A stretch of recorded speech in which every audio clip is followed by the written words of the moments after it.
Ditunggu sebentar. Ya, sok.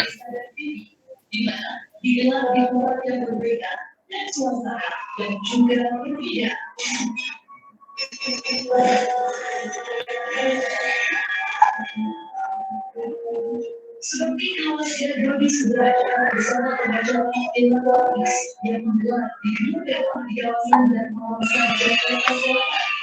Ia sudah yang berhubungan besar.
Assalamualaikum warahmatullahi wabarakatuh.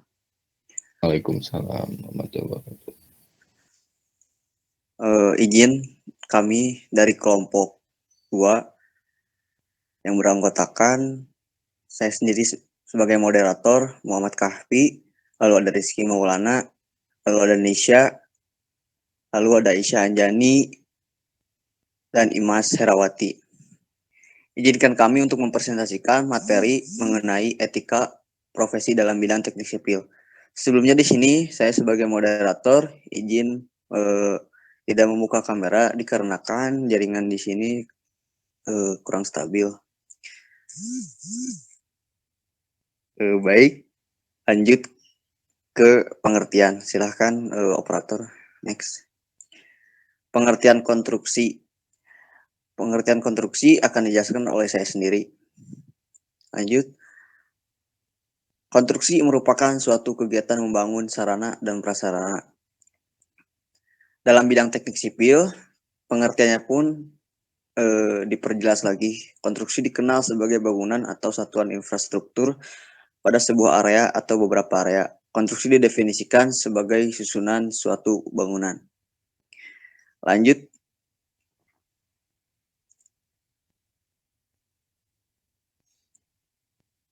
Di sini ada materi mengenai etika yang akan dijelaskan oleh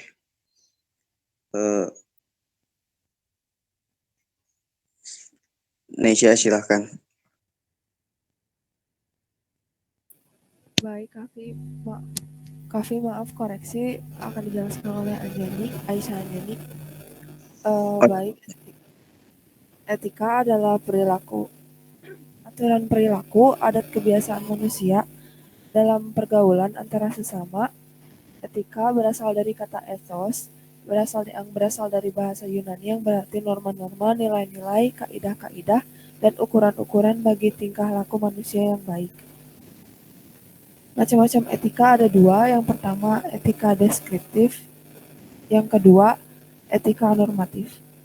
Baik, selanjutnya saya kembalikan kepada moderator. Baik, terima kasih Saudari Anjani. Di sini kita akan membahas mengenai profesi yang akan dijelaskan oleh Imas. Silahkan untuk Imas, waktu dan media dipersilakan. Ya, terima kasih. Di sini saya akan menjelaskan tentang profesi.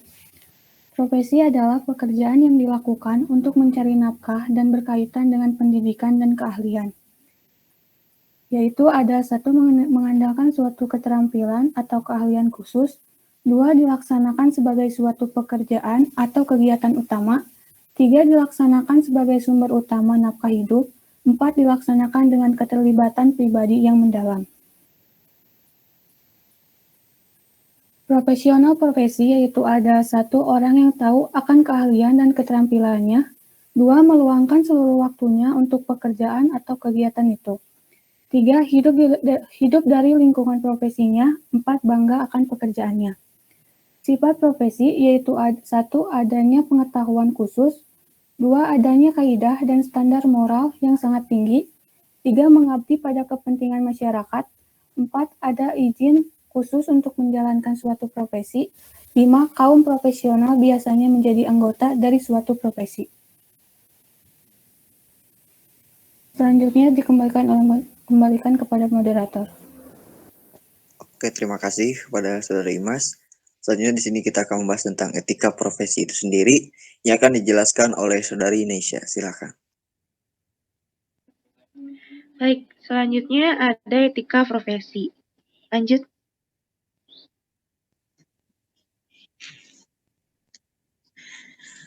Definisi etika profesi tersendiri adalah sikap hidup berupa keadilan untuk memberikan pelayanan profesional terhadap masyarakat. Next. Nah, dari etika profesi juga memiliki kode etik, yaitu sistem, norma, nilai, dan aturan profesional tertulis yang secara tegas menyatakan apa yang benar dan baik, dan apa yang tidak benar dan tidak baik bagi profesional.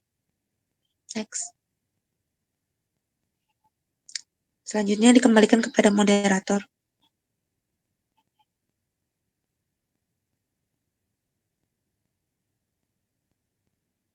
Baik, terima kasih Saudari Nesya. Untuk selanjutnya, kita akan membahas etika profesi tentang profesinya dari teknik sipil sendiri. Di sini kita mengambil sampel superior konstruksi yang akan dijelaskan oleh Saudara Rizky Maulana. Silakan. Saudara Rizky Maulana, silakan. Baik, terima kasih moderator. Di sini saya akan memaparkan tentang kode etik profesi surveyor. Surveyor konstruksi atau biasa disebut riset mempunyai berbagai tugas dalam pembangunan sebuah konstruksi. Secara umum, pekerjaan surveyor adalah berhubungan dengan pengukuran bangunan. Tugas tersebut dapat dikatakan sebagai kunci pembuka dalam pelaksanaan proyek, karena aplikasi gambar rencana ke dalam dunia nyata akan sangat bergantung pada keahlian surveyor dalam menerjemahkan bentuk dan juga ukuran gambar. Ukuran gambar tersebut kemudian diterjemahkan ke dalam pelaksanaan konstruksi bangunan. Kode etik surveyor. Yang pertama, wajib menjunjung tinggi falsafah dan memimpin negara. Yang kedua, harus memiliki kesadaran integritas nasional. Yang ketiga, setiap saat dalam kedudukan apapun hendaknya berperilaku terpuji, sehingga dengan demikian menjunjung kehormatan profesi surveyor Indonesia. Yang keempat, harus yakin akan kebenaran dan kecukupan tentang data dan informasi yang ia sajikan. Yang kelima, harus yakin akan kebenaran dan kecukupan tentang data dan informasi yang ia sajikan. Yang kelima, harus yakin akan kebenaran dan kecukupan tentang metode, sarana, dan tenaga yang ia pergunakan dalam pengumpulan data informasi, dalam pengolahan data, serta penyajiannya. Yang keenam, harus yakin akan kebenaran dan kecukupan tentang metode, sarana, dan tenaga yang ia pergunakan dalam menilai kegiatan pengumpulan data atau informasi, pengolahan, dan penyajiannya. Lanjut. Lalu ada kode etik profesi surveyor yang lain. Yang pertama, hendaknya berusaha memperkokoh profesi surveyor dengan mencapai prestasi optimum dengan mengerahkan kecakapan dan keterampilannya, pertukaran informasi dan pengalaman dengan orang-orang yang berminat akan survei dan pemetaan, serta para pemakai jasa survei dan pemetaan dengan profesi-profesi lain, dengan para mahasiswa dan umum. Berusaha untuk memberikan kesempatan kepada para karyawan yang berada di bawah pengawasannya untuk memperoleh kemajuan dan pengembangan. memberikan imbalan penghargaan yang wajar sesuai prestasi kepada para karyawan yang bekerja di bawah pengawasannya. Hal yang kedua, hendaknya mawas diri dengan hanya menerima penugasan yang ia tahu orang-orangnya mampu melaksanakan, didasari oleh pendidikan, latihan, dan pengalaman. Mengarahkan para ahli dan spesialis bila dipandang perlu, agar dengan demikian pemberian tugas dapat dilayani dengan sebaik mungkin. Lalu bersedia menerima saran atau kritik dan mengakui atau menghargai pemilikan serta kepentingan dan hak-hak orang lain. Lalu yang ketiga, tidak akan bersaing secara curang dengan siapapun dalam profesi ini. Dengan yang pertama, mengiklankan diri secara tidak hormat, kalau menyalahgunakan jabatannya atau jabatan orang lain untuk memperoleh keuntungan. Lalu mencela orang lain, terutama yang seprofesi, lalu melakukan penekanan dan mempengaruhi cara tidak patut, atau meminta karunia dengan menyisihkan atau memberikan imbalan uang dalam bentuk lain. Lalu yang keempat, hendaknya memberikan penghargaan yang layak terhadap orang lain atau perusahaan atas sumbangan profesional. Terima kasih. Dikembalikan lagi ke moderator. Baik, terima kasih kepada Saudara Rizky. Nah, untuk teman-teman sekalian, pemaparan dari presentasi kami telah selesai. Kesimpulannya bahwasanya setiap bidang atau profesi apapun, tapi khususnya di teknik sipil, pasti memiliki etika. Jadi tidak akan dari setiap bidang itu tidak bisa semena-mena gitu. Pasti ada aturan dan badan hukumnya yang mengatur itu semua agar berjalan dengan baik.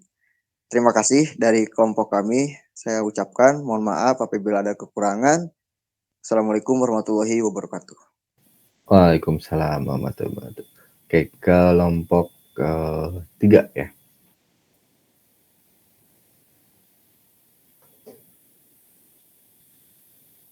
Minta izin share screen. Ya.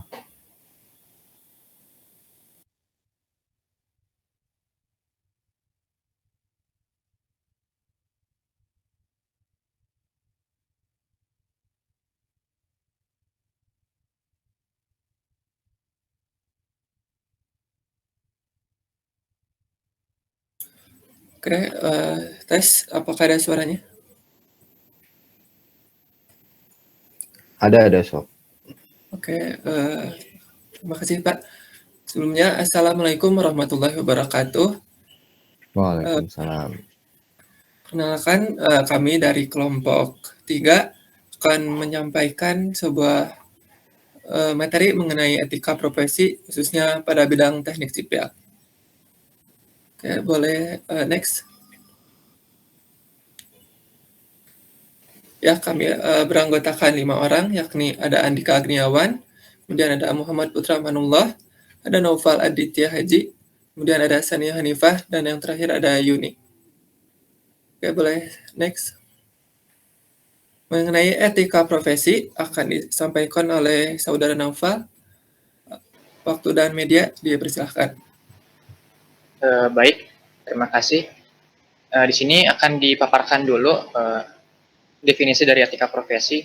Jadi, etika profesi itu adalah sikap hidup berupa keadilan untuk memberikan pelayanan profesional terhadap masyarakat dengan penuh ketertiban dan keahlian sebagai pelayanan dalam rangka melaksanakan tugas berupa kewajiban terhadap masyarakat. Kemudian, etika profesi ini sangat berkaitan dengan sikap dan sifat profesional serta profesionalisme dalam melakukan setiap pekerjaan. Nah, etika profesi ini juga kaitannya itu sangat erat dengan kode etik profesi. Nah, kode etik profesi ini dibuat untuk mengatur bagaimana pengetahuan dan keahlian yang dimiliki oleh profesional tersebut untuk digunakan, terutama dalam situasi-situasi terkait masalah moral. Nah, biasanya itu hal ini itu terkait dengan kemampuan para profesional tersebut untuk membuat penilaian dan keputusan yang tidak bisa dibuat oleh orang awam. Nah, kemudian next slide. Untuk tujuan dan fungsi etika profesi, di sini ada tujuan secara umum yang dapat dibaca ada 8. Namun untuk secara individu itu etika profesi itu dapat digunakan dapat bertujuan untuk meningkatkan kejujuran, lalu untuk meningkatkan kepercayaan diri, lalu untuk meningkatkan transparansi, objektivitas, dan taat pada peraturan. Kemudian ada fungsi dari etika profesi. Pertama itu untuk memberikan pedoman bagi setiap anggota profesi tentang prinsip profesionalitas yang digariskan.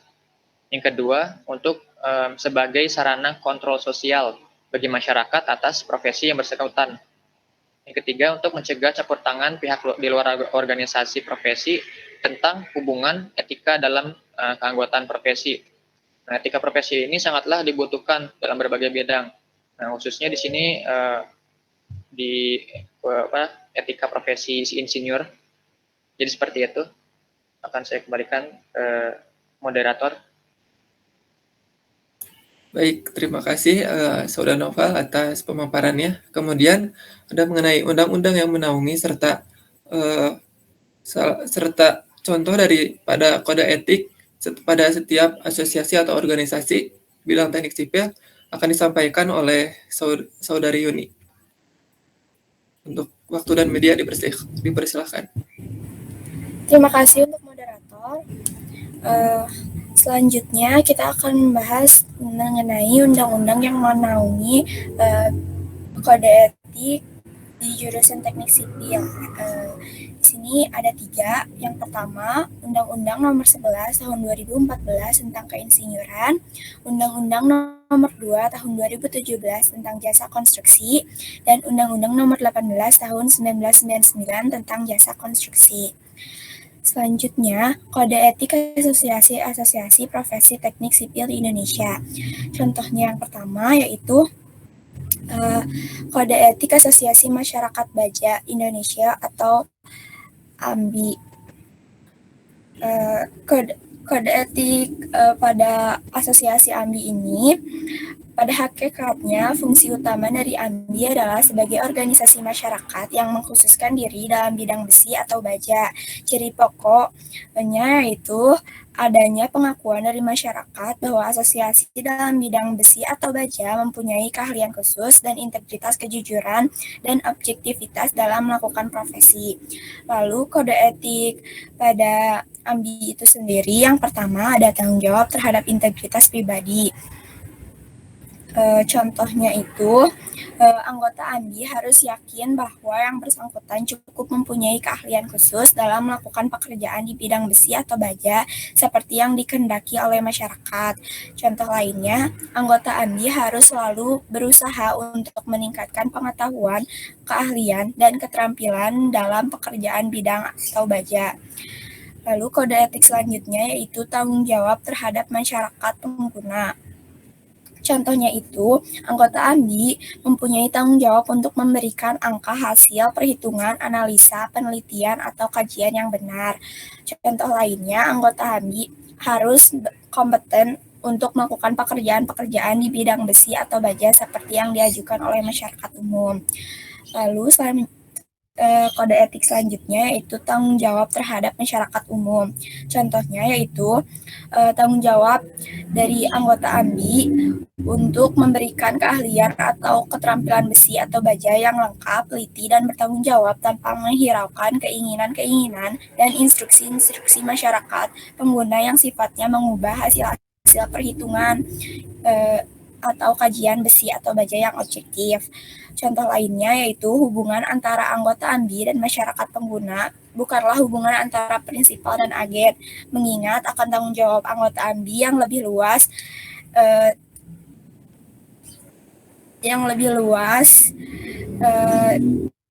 lagi terhadap masyarakat dan pihak ketiga. Lalu tanggung jawab terhadap sesama anggota AMBI. Contohnya itu, anggota AMBI tidak dibenarkan untuk mencemarkan nama baik sesama anggota AMBI, dan anggota AMBI tidak dibenarkan untuk mencoba mengganti penugasan anggota AMBI lain tanpa persetujuan dan sepengetahuan pengurus. Lalu lalu selanjutnya ada kode etik asosiasi dari Ikatan Ahli Manajemen Proyek Indonesia. Yang pertama itu ada caring of others atau penuh perhatian terhadap sesama. Yang kedua itu honesty atau jujur terhadap diri sendiri dan lingkungannya. Yang ketiga ada accountability, yaitu bertanggung jawab atas semua pikiran, ucapan, dan tindakan yang dilakukannya.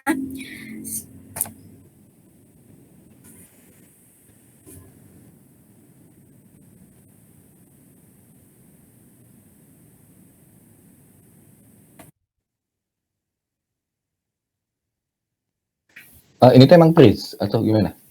Kok nggak ada? Iya Pak, Pris. Oh.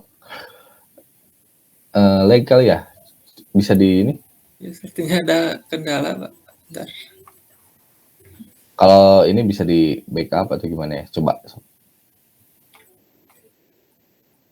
Baik, Pak, bentar.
Oke, baik.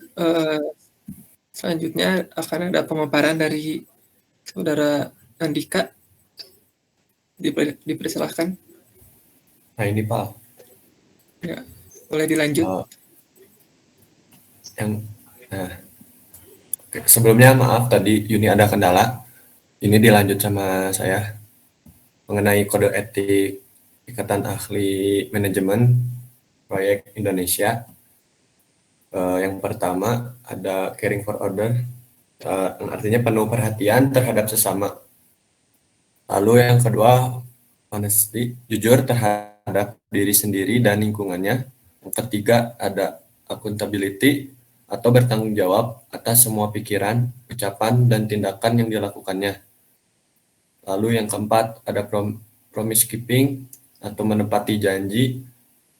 Yang kelima ada pursuit of excellence atau bekerja dengan tujuan untuk mendapatkan hasil yang baik dan sempurna. Yang keenam ada loyalty, yang artinya bersikap setia. Yang ketujuh ada fairness atau bersikap adil. Yang kedelapan integrity and commitment, yaitu mempunyai integritas dan juga komitmen terhadap tugas dan tanggung jawabnya. Kesembilan respect for other, dapat menghargai dan menerima pendapat orang lain. Lalu yang ke-10 responsible citizenship, yaitu bersikap, bertingkah laku, dan bertindak sebagai warga negara yang baik dengan penuh tanggung jawab.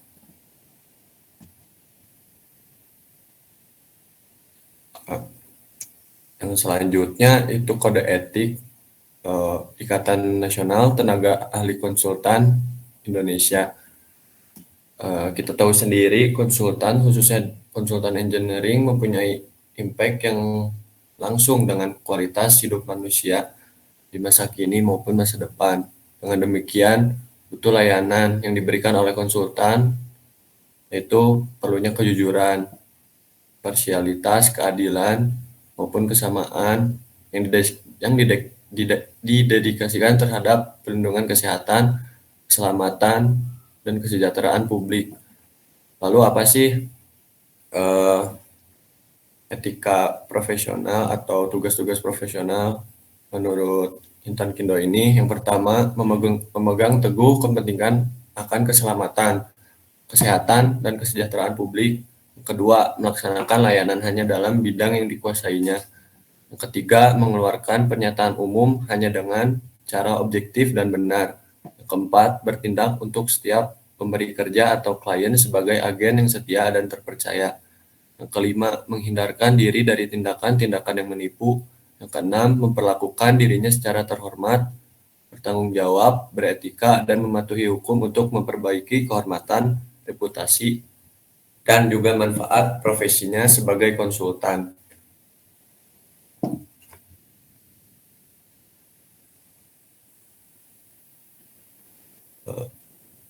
Saya kembalikan ke Putra, ke moderator. Oke, baik, terima kasih.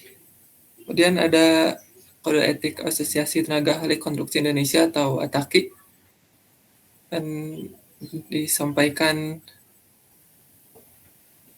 oleh saya sendiri. Baik, yang pertama ada ikut berperan aktif dalam peningkatan pembangunan ekonomi nasional. Kemudian yang kedua ada mentaati perundang-undangan, peraturan pemerintah, dan anggaran dasar, serta anggaran rumah tangga ATAKI itu sendiri. Kemudian yang ketiga, menghormati dan bertanggung jawab terhadap kesepakatan kerja. Kemudian yang keempat, ada bekerja secara profesional dan tidak melakukan persaingan yang tidak sehat dalam melaksanakan kegiatannya. Kemudian yang kelima, ada tidak menyalahgunakan kedudukan, wewenang, dan kepercayaan yang diberikan kepadanya. Baik, untuk selanjutnya ada hal-hal yang perlu ditanamkan pada etika dalam ilmu teknik sipil akan disampaikan oleh saudari Sania. Waktu dan media dipersilahkan. Terima kasih. Di sini ada hal-hal yang perlu ditanamkan pada etika oleh ahli teknik sipil. Yang pertama ada kedisiplinan. Kedisiplinan ini sendiri harus diterapkan kepada diri kita agar kita dapat menaati aturan-aturan yang ada, sehingga ketika melakukan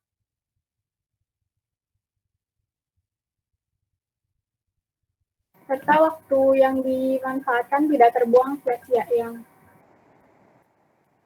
kedua ada kejujuran. Kejujuran ini merupakan kunci untuk mendapatkan kepercayaan dari orang lain. Sekalinya kita tidak jujur, selamanya orang tidak akan percaya pada kita. Maka kejujuran ini perlu ditanamkan pada setiap profesi apapun itu, terutama oleh ahli teknik sipil. Yang ketiga ada kemandirian. Kemandirian ini bukan berarti melatih diri kita untuk menjadi individual dan egois gitu. Jadi lebih menekankan pada penggalian seluruh potensi yang dimiliki agar mampu menyelesaikan setiap masalah yang ada. Selanjutnya ada keberanian mengambil resiko, karena seorang ahli teknik sipil harus berani dalam mengambil resiko. Di balik resiko itu pasti ada manfaat dan pengalaman yang bisa dipetik.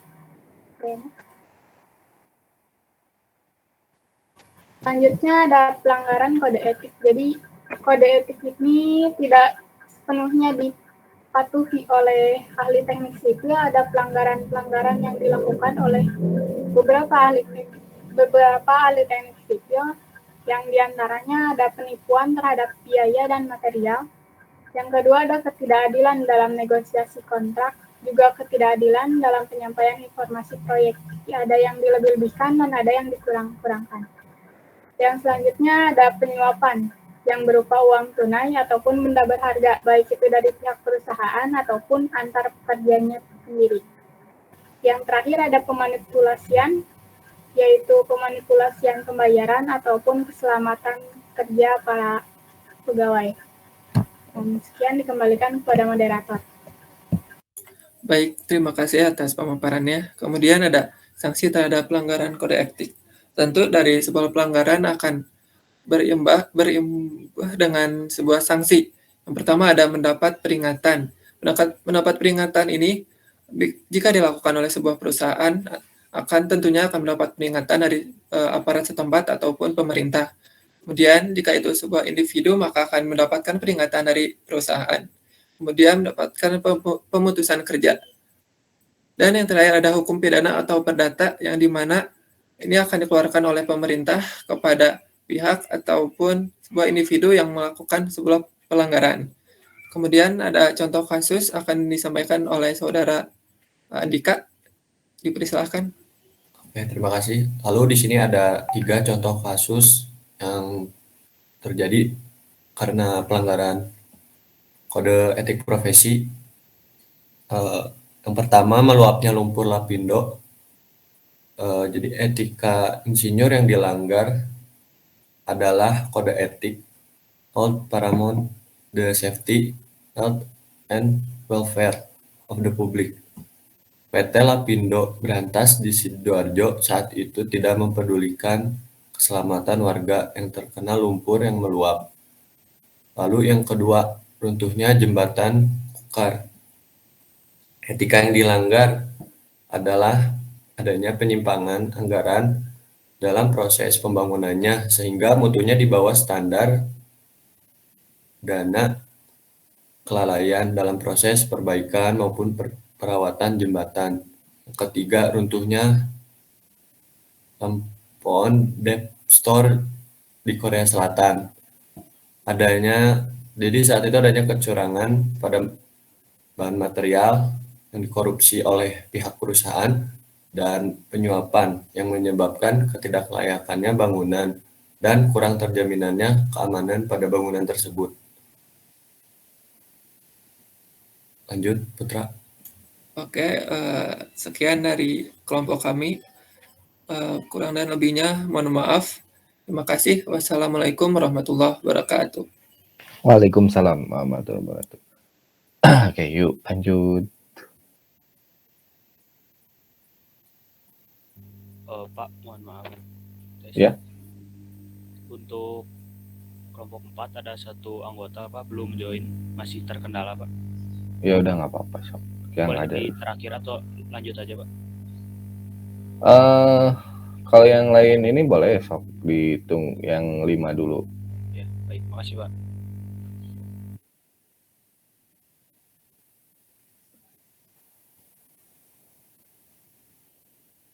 Mau yang 5 dulu? Cok. Kalau ini nggak apa-apa, yang 4 juga dilanjut. Ya Pak, yang 5 dulu Pak. Cok. Pak, izin share screen Pak. Ya.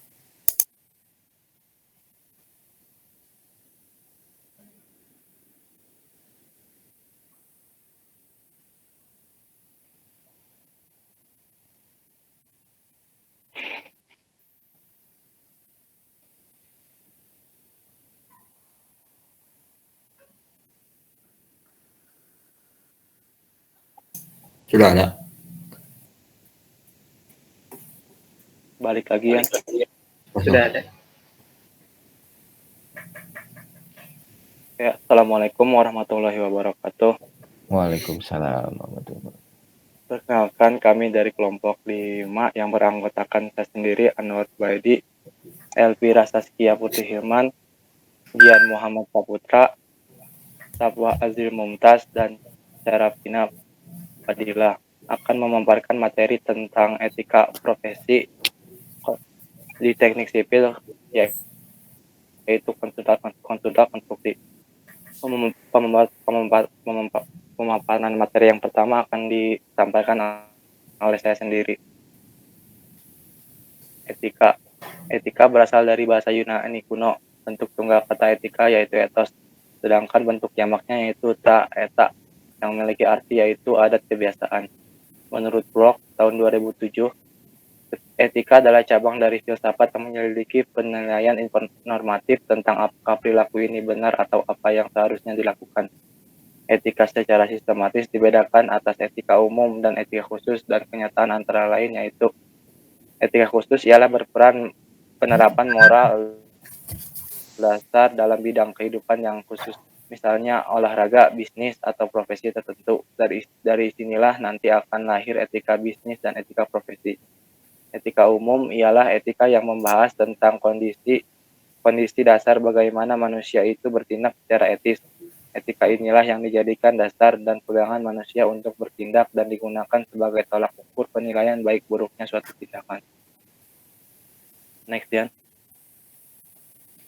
Manfaat etika. 1. Mengajak orang bersikap kritis dan rasional dalam mengambil keputusan secara otonom, mengarahkan perkembangan masyarakat menuju suasana yang tertib, teratur, damai, dan sejahtera. Kedua, menyelidiki dengan seksama segala perbuatan yang dikemukakan kepadanya dengan tidak tunduk dan menentukan hukumnya dengan kebiasaan. Orang diambil dari pandangan ilmu pengetahuan, peraturannya dan timbangannya. Yang ketiga, mempengaruhi dan mendorong kehendak kita supaya membentuk hidup suci dan menghasilkan kebaikan dan kesempurnaan dan memberikan faedah kepada sesama manusia. Next, Jan. Nah, profesi di sini berasal dari bahasa Latin profesio yang mempunyai dua pengertian, yaitu janji atau ikrar dan pekerjaan. Bila artinya dibuat dalam pengertian yang lebih luas, menjadi kegiatan apa saja dan siapa saja untuk memperoleh nafkah yang dilakukan dengan suatu keahlian tertentu. Sedangkan dalam arti sempit, profesi berarti kegiatan yang dijalankan berdasarkan keahlian tertentu dan sekaligus dituntut daripadanya pelaksanaan norma sosial dengan baik. Pemaparan materi selanjutnya akan disampaikan oleh Elvira. Baik, terima kasih moderator. Ada ciri-ciri profesi. Yang pertama, adanya pengetahuan khusus yang biasanya keahlian dan keterampilan ini dimiliki berkat pendidikan, pelatihan, dan pengalaman tahun. Yang kedua, mengabdi pada kepentingan masyarakat, artinya setiap pelaksana profesi harus setiap profesi akan selalu berkaitan dengan kepentingan masyarakat, di mana nilai-nilai kemanusiaan berupa keamanan, kelangsungan hidup, dan sebagainya. Maka untuk menjalankan profesi harus terlebih dahulu ada izin khusus. Next. Ada etika profesi. Etika profesi adalah filsafat yang mempelajari prinsip, moral dasar, atau norma-norma etis pada umum bidang-bidang khusus atau profesi kehidupan manusia. Prinsip dasar di dalam etika profesi yang jawab yaitu terhadap pelaksanaan pekerjaan dan terhadap hasilnya. Yang kedua ada terhadap dampak dari profesi itu untuk kehidupan orang lain, masyarakat umumnya. Yang terus ada prinsip ini menuntut kita untuk memberikan kepada siapa saja yang menjadi haknya. Prinsip kompetensi melaksanakan pekerjaan sesuai jasa, profesional, kompetensi, dan ketekunan. Lalu ada prinsip perilaku profesional, berperilaku konsisten dengan reputasi profesi. Dan yang terakhir kerahasiaan informasi.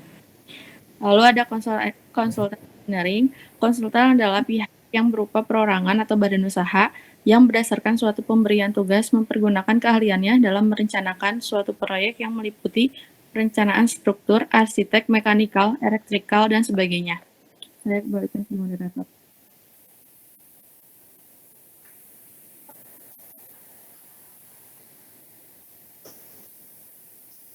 Baik, terima kasih Elvira atas pemaparan materinya. Materi selanjutnya akan disampaikan oleh Gian Muhammad Saputra. Waktu dan tempat, saya persilahkan. Baik, terima kasih moderator. Sebelumnya ada suara saya. Ada. Baik, terima kasih. Materi yang akan saya paparkan yaitu konsultan dibagi dua. Yang pertama ada konsultan perencana. Konsultan perencana adalah pihak yang ditunjuk oleh pemberi tugas untuk melaksanakan pekerjaan perencanaan. Perencana dapat berupa perorangan atau badan usaha baik swasta maupun pemerintah. Saat pelaksanaan pembangunan berlangsung, pihak konsultan perencana dapat membuat jadwal pertemuan rutin dengan kontraktor untuk membahas hal-hal yang mungkin perlu mendapat pemecahan dari perencana. Misalnya saat approval material atau pembuatan gambar soft drawing sebagai pedoman pelaksana. Yang kedua, ada konsultan pengawas. Konsultan pengawas adalah pihak yang ditunjuk oleh pemilik proyek atau owner untuk melaksanakan pekerjaan pengawasan. Konsultan pengawas dapat berupa badan usaha atau perorangan. Perlu sumber daya manusia yang ahli di bidangnya masing-masing seperti teknik sipil, arsitektur, mekanikal, elektrikal, listrik, dan lain-lain sehingga sebuah bangunan dapat dibangun dengan baik dalam waktu cepat dan efisien. Yang selanjutnya ada tugas dan wewenang. Tugas dan wewenang dari konsultan pengawas. Yang pertama, menyelenggarakan administrasi umum mengenai pelaksanaan kontrak kerja. Yang kedua, melaksanakan pengawasan secara rutin dalam perjalanan pelaksanaan proyek. Yang ketiga, menerbitkan laporan prestasi pekerjaan proyek untuk dapat dilihat oleh pemilik proyek. Yang keempat, memberikan saran atau pertimbangan kepada pemilik atau kontraktor proyek.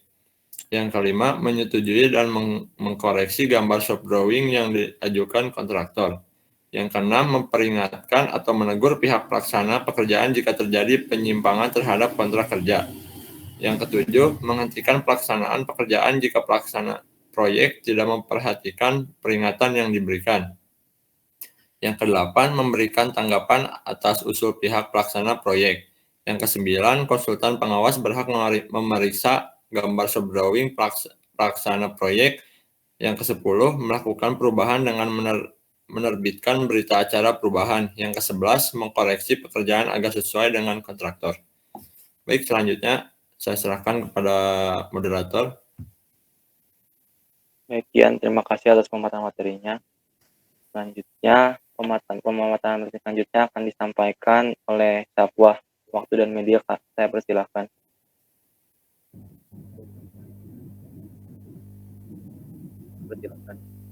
Baik, terima kasih moderator. Selanjutnya yaitu tugas dan wewenang konsultan perencana. Yang pertama, mengadakan penyesuaian keadaan lapangan dengan keinginan pemilik bangunan membuat gambar kerja pelaksanaan. Yang kedua, membuat rencana kerja dan syarat pelaksanaan bangunan sebagai pedoman pelaksanaan. Yang ketiga, membuat rencana anggaran biaya bangunan. Yang keempat, memproyeksikan keinginan atau ide pemilik ke dalam desain bangunan. Yang kelima, mempertanggungjawabkan desain dan perhitungan struktur jika terjadi kegagalan konstruksi. Yang keenam, mempertahankan desain dalam hal adanya pihak-pihak pelaksana bangunan yang melaksanakan pekerjaan tidak sesuai dengan rencana. Dan yang ketujuh, menentukan warna dan jenis material yang akan dalam pelaksanaan pembangunan. Selanjutnya ada contoh konsultan di Indonesia, yaitu ada PT Indrakarya, PT Yodya Karya, dan PT Bina Karya. Selanjutnya ada etika profesi dalam konsultan.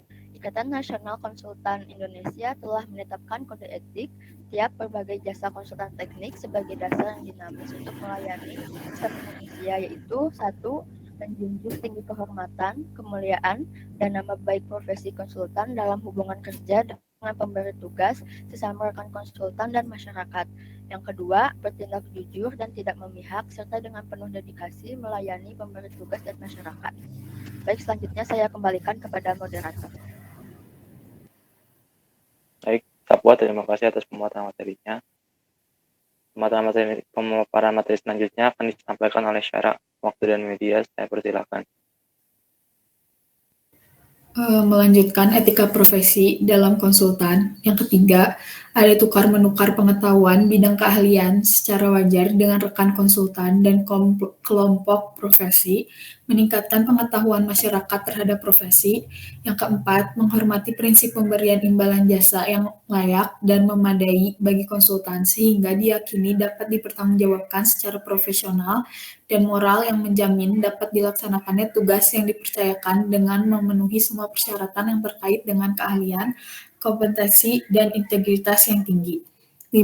Menghargai dan menghormati reputasi profesional rekan konsultan, serta setiap perjanjian kerja yang berhubungan dengan profesinya.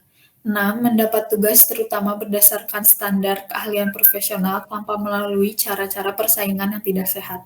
7. Bekerja sama sebagai konsultan hanya dengan rekan konsultan atau tenaga ahli lain yang memiliki integritas tinggi.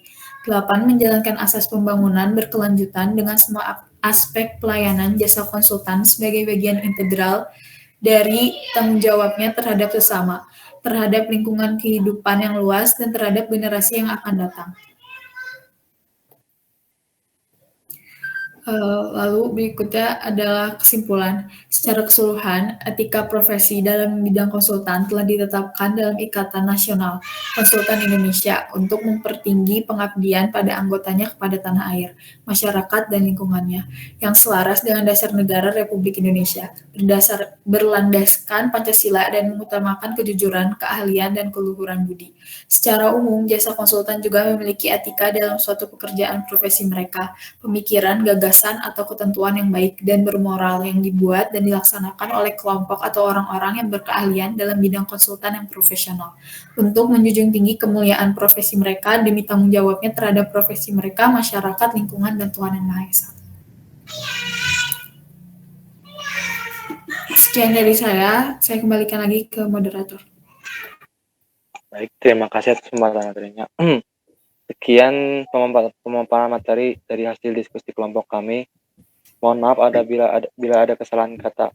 Wassalamualaikum warahmatullahi wabarakatuh. Waalaikumsalam warahmatullahi wabarakatuh. Oke. Yuk. Mau ke-3. Ke-4 atau ke-6? Boleh ke kelompok 6 dulu, Pak. Oke. Baik, izin share screen ya, Pak. Ya.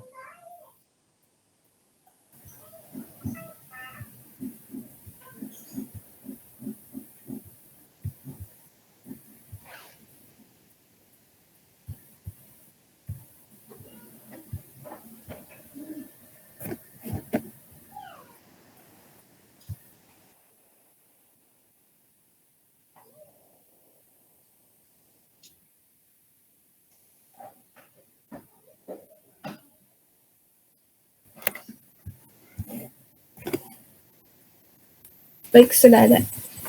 Oke, baik. Terima kasih. Baik, Assalamualaikum warahmatullahi wabarakatuh. Selamat pagi semuanya. Perkenalkan, nama saya Rifaji Parezi. Di sini saya sebagai moderator yang akan memandu penyampaian materi kali ini. Di sini saya bersama rekan-rekan saya ada Amira Labibah, Metri Widya, Sheila Gitariana, dan Teddy Rustiandi. Di sini kami akan memaparkan materi mengenai kode etik dalam bidang teknik sipil. Boleh, next. Oke, baik, pada dasarnya kita itu masih awal di dunia keteknik sipilan. Bahkan bisa disebut kita masih sebagai orang awam yang pada dasarnya kita masih bingung, tidak tahu apa saja kode etiknya di lapangan nanti kayak gimana, dan pastinya penasaran gitu, kode etiknya itu ada apa saja. Maka dari itu untuk rekan-rekan semuanya bisa disimak materinya. Next. Terus selanjutnya ada pengertian yang akan disampaikan oleh saya sendiri. Jadi apa sih itu kode etik dalam bidang pekerjaan? Nah, pertumbuhan dan perkembangan ilmu pengetahuan di dunia ini semakin maju. Salah satunya disiplin ilmu di bidang filsafat. Salah satu cabang ilmu filsafat ini mempelajari mengenai problematika kesusilaan dan mobilitas manusia. Adalah filsafat moral atau yang biasa kita sebut sebagai etika. Nah, untuk profesi sendiri memiliki artian kelompok lapangan pekerjaan khusus melaksanakan kegiatan yang memerlukan keterampilan dan keahlian guna memenuhi kebutuhan rumit manusia. Baik, boleh di next untuk materi selanjutnya mengenai tujuan untuk Saudari Amira, waktu dan media persilakan. Baik, terima kasih.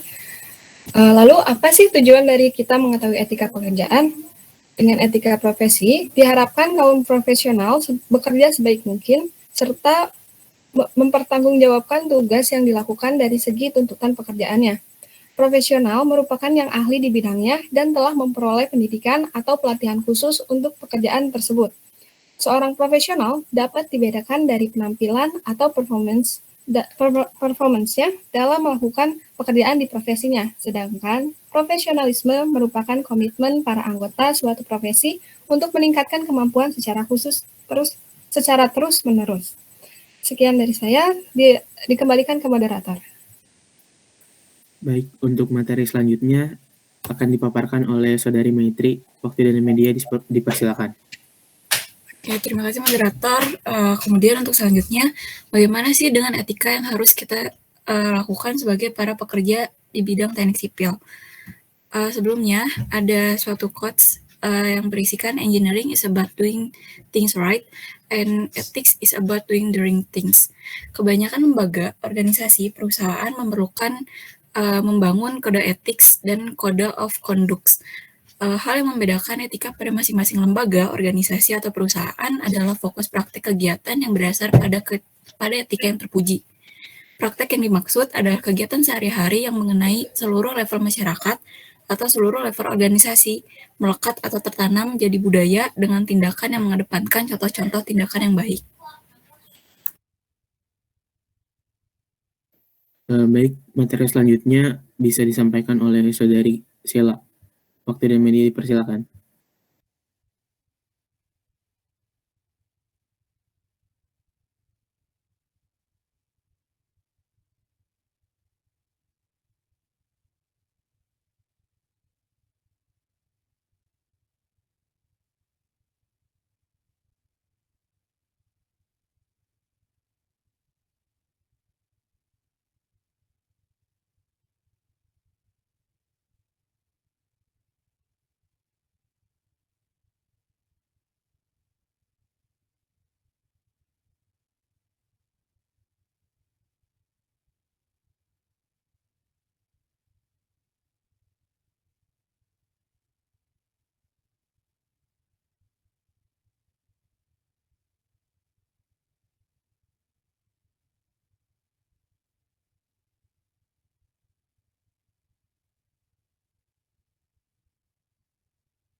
Dikarenakan moderator Irgi sedang ada masalah jaringan, maka selanjutnya akan saya pimpin. Untuk materi selanjutnya akan dijelaskan oleh Teddy Rustiandi. Silakan Teddy. Baik, sikap yang harus dijalani oleh seseorang yang menjunjung kode etik insinyur.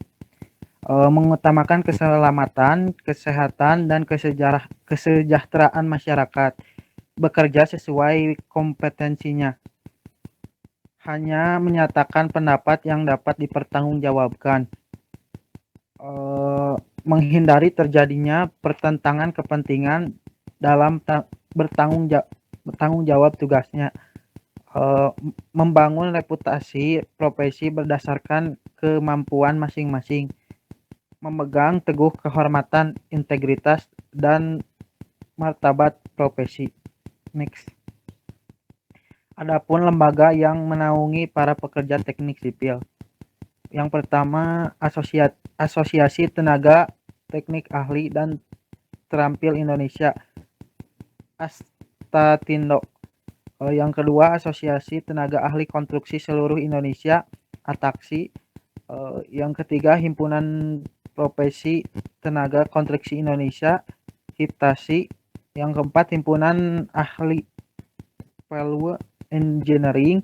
Yang kelima, Asosiasi Masyarakat Baja Indonesia, AMBI. Yang keenam, Ikatan Quantity Surveyor Indonesia. Yang ketujuh, Himpunan Tenaga Ahli Konstruksi Indonesia. Yang kedelapan, Asosiasi Keselamatan Kesehatan Kerja dan Lingkungan. Yang kesembilan, Asosiasi Profesi Mechanical Electrical Indonesia. Yang kesepuluh, Himpunan Ahli Konstruksi Indonesia. Terima kasih, kembalikan lagi kepada moderator.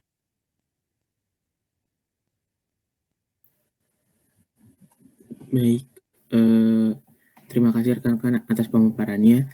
Mungkin cukup sekian pemaparan dari kelompok kami. Mohon maaf apabila ada kesalahan. Wassalamualaikum warahmatullahi wabarakatuh. Waalaikumsalam warahmatullahi wabarakatuh. Oke, terakhir ya. So.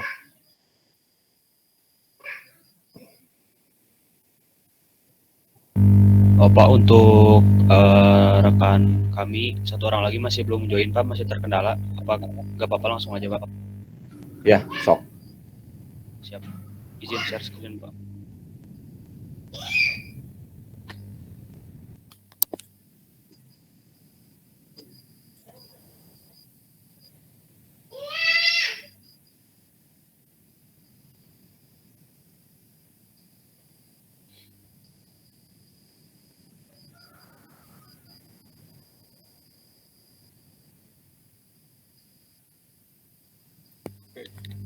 Assalamualaikum. Apakah sudah terlihat? Ada suaranya? Ada. Assalamualaikum warahmatullahi wabarakatuh. Selamat pagi semuanya. Saya di sini Muhammad Agung Anugrah sebagai moderator dari kelompok 4 yang akan memandu presentasi mengenai etika profesi dalam bidang teknik sipil. Baik, next. Yang dimana kelompok 4 beranggotakan Ahmad Abdullah, Deoni Tamariska, Jaki Adnan, Latifah Rabia, dan saya sendiri Muhammad Agung Anugrah pertama. Baik, untuk materi yang pertama yaitu definisi etika profesi yang akan dijelaskan oleh Ahmad Abdullah. Waktu dan media dipersilahkan. Baik, terima kasih kepada moderator. Untuk etika profesi adalah sikap hidup berupa keadilan untuk memberikan pelayanan profesional terhadap masyarakat. Dan untuk kode etik profesi adalah sistem norma atau aturan yang ditulis secara jelas dan tegas, serta terperinci tentang apa yang boleh dilakukan dan tidak boleh dilakukan oleh seorang profesional. Untuk prinsip etika profesi ada 3. Yang pertama tanggung jawab, kedua keadilan, dan yang ketiga otonomi. Saya serahkan kembali kepada moderator. Baik, terima kasih Ahmad. Baik, untuk selanjutnya adalah penjelasan mengenai fungsi kode etik profesi yang akan dijelaskan oleh Deoni Tamariska. Waktu dan media dipersilahkan.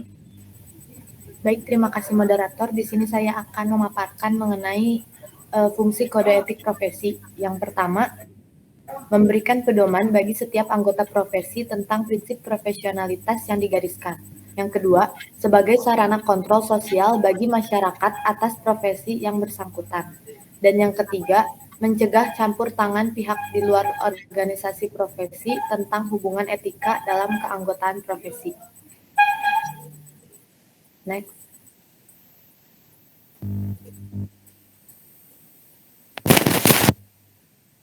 Lalu ada tujuan kode etik profesi. Yang pertama, menjunjung tinggi martabat profesi. Yang kedua, menjaga dan memelihara kesejahteraan para anggota. Yang ketiga, meningkatkan pengabdian para anggota profesi. Dan yang keempat, meningkatkan mutu profesi. Yang kelima, meningkatkan mutu organisasi profesi. Keenam, meningkatkan layanan di atas keuntungan pribadi. Ketujuh, mempunyai organisasi profesional yang kuat dan terjalin erat. Dan yang kedelapan, menentukan baku standarnya sendiri. Terima kasih, saya kembalikan pada moderator. Baik, untuk pemaparan selanjutnya yaitu mengenai etika profesi insinyur seorang insinyur teknik sipil yang akan dijelaskan oleh Latifah Rabia. Waktu dan tempat dipersilakan. Terima kasih moderator. Selanjutnya ada etika profesi insinyur sipil. Etika profesi insinyur sipil adalah sikap profesionalisme sebagai insinyur sipil. Insinyur adalah sebuah profesi yang penting di dalam pelaksanaan pembangunan karena banyak berhubungan dengan aktivitas perancangan maupun perekayasaan yang ditujukan semata dan demi kemanfaatan bagi manusia. Di Indonesia dalam hal kode etik telah diatur kode etik sebagai seorang insinyur yang disebut Kode Etik Insinyur Indonesia dalam Catur Karsa Sabta Dharma Insinyur Indonesia. Catur Karsa artinya 4 prinsip dasar, sedangkan Sabta Dharma artinya 7 tuntutan sikap. Dalam kode etik insinyur terdapat prinsip-prinsip, yaitu yang pertama mengutamakan keluhuran budi, yang kedua menggunakan pengetahuan dan kemampuannya untuk kepentingan kesejahteraan umat manusia, yang ketiga bekerja secara sungguh-sungguh untuk kepentingan masyarakat, dan yang keempat meningkatkan kompetensi dan martabat berdasarkan keahlian profesional keinsinyuran. Saya kembalikan ke moderator. Baik, terima kasih Latifah. Selanjutnya materi mengenai tuntutan sikap yang akan dijelaskan oleh saya sendiri. Baik, tuntunan sikap seorang insinyur yaitu yang pertama, insinyur senantiasa mengutamakan keselamatan, kesehatan, dan kesejahteraan. Lalu, insinyur senantiasa bekerja sesuai dengan kompetensinya. Lalu, insinyur hanya menyatakan pendapat yang dapat dipertanggungjawabkan. Insinyur senantiasa menghindari terjadinya pertentangan kepentingan dalam tanggung jawab tugasnya. Insinyur senantiasa membangun reputasi profesi berdasarkan kemampuan masing-masing. Insinyur senantiasa memegang teguh kehormatan, integritas, dan martabat profesi. Serta yang terakhir, insinyur senantiasa mengembangkan kemampuan profesionalnya. Berikut adalah tuntunan profesinya. Lalu, setelah pemaparan presentasi dari rekan-rekan saya, dapat disimpulkan adanya kode etik yang mengatur perbuatan seseorang insinyur sipil atau sarjana teknik untuk menghindari diri sendiri dari segala bentuk tindakan yang akan merugikan diri sendiri, masyarakat, serta lingkungan. Sehingga dalam bekerja sebaiknya diawali dengan niat yang ikhlas dan komitmen moral yang tinggi, yang dapat mengembangkan profesi yang bersangkutan. Lalu, penerapan etika profesi memiliki peranan sangat penting dalam dunia teknik sipil, khususnya bagi seorang insinyur sipil atau sarjana teknik.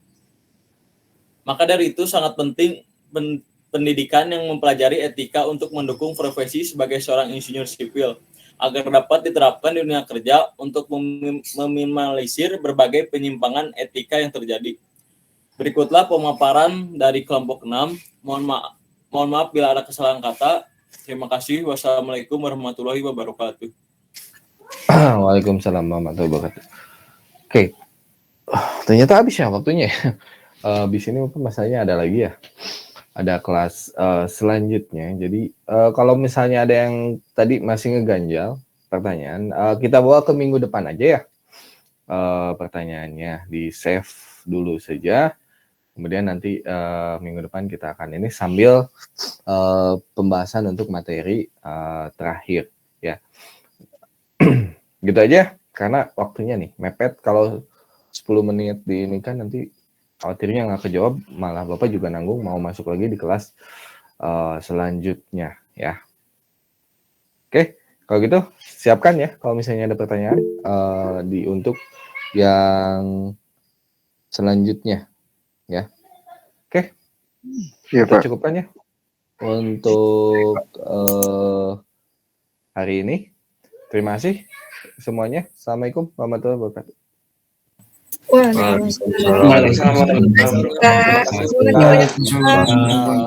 Terima kasih Pak.